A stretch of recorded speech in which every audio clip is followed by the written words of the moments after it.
Les produits laitiers sont-ils nos amis pour la vie ou nos ennemis pour la vie? En fait, on parle beaucoup des produits laitiers comme étant très riches en calcium et effectivement, c'est le cas. On a tous en tête qu'il faudrait manger 3 ou 4 produits laitiers par jour pour se prévenir de l'ostéoporose. Pour autant, en fait, les preuves scientifiques solides ne mettent pas en évidence de lien de causalité entre le niveau de consommation du calcium des produits laitiers et la prévention contre la déminéralisation osseuse, voire l'ostéoporose. Ça ne veut pas dire qu'il ne faut pas consommer de produits laitiers, c'est ce qu'on va voir par la suite, mais déjà resituer le contexte, à savoir que oui, le produit laitier contient du calcium, c'est un élément qui peut être intéressant, mais dans notre alimentation, on a d'autres sources de calcium, notamment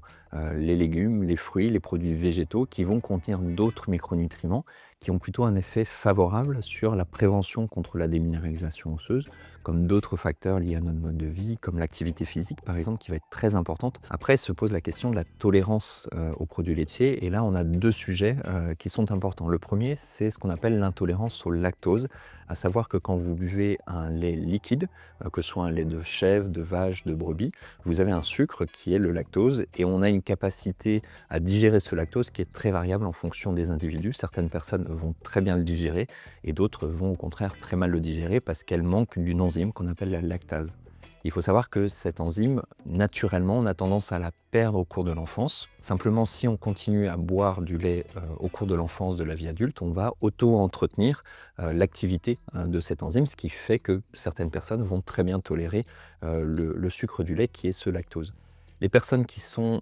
intolérantes au lactose, donc qui ont un déficit en lactase, vont être sujettes à des troubles digestifs comme des ballonnements, des gaz, des diarrhées, des troubles du transit de manière générale. Donc la solution à ce niveau-là, elle est assez simple. Il suffit d'arrêter le lait liquide pour aller vers des produits qui seront fermentés, c'est-à-dire un yaourt, un fromage, où les bactéries auront transformé le lactose en acide lactique et dont on n'aura plus ce problème de troubles digestifs associés.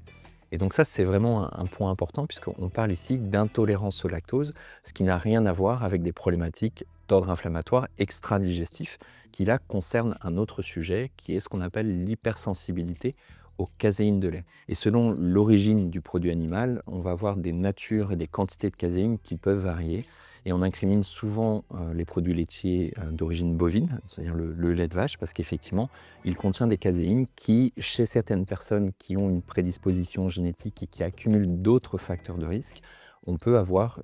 un début de réponse inflammatoire au niveau de l'intestin qui peut se propager au niveau de l'organisme, qu'on appelle une inflammation de bas grade systémique, qui peut se traduire par des troubles inflammatoires diffus. L'origine peut être multiple, hein, bien évidemment. Il ne s'agit pas de vous dire que sous prétexte que vous avez des inflammations chroniques, c'est lié à la consommation de produits laitiers, et notamment de ces caséines. L'accompagnement par le professionnel est vraiment important pour justement mettre en place un programme qui évitera peut-être certaines formes de produits laitiers,